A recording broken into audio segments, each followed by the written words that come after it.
Module 19, Enslaved People's Resistance, Part 2. In this module, we will examine various ways, both overt and covert, that enslaved people pushed back against the overarching political, economic, and social system of plantation slavery. Although enslaved people were fundamentally unfree in their movement, they forged a culture that was all their own, through kinship and family, language, religion, and community.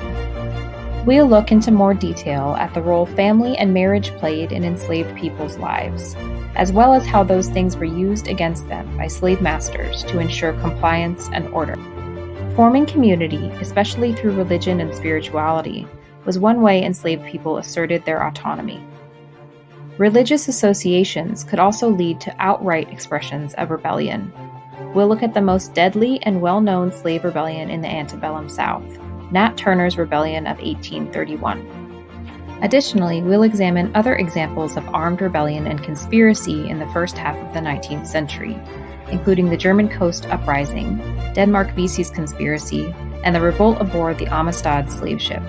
Then we'll examine how individual enslaved people took control over their own lives and bodies by physically escaping from slavery, which was especially dangerous, increasingly so after the Fugitive Slave Act was passed in 1850, and performing acts of day-to-day resistance.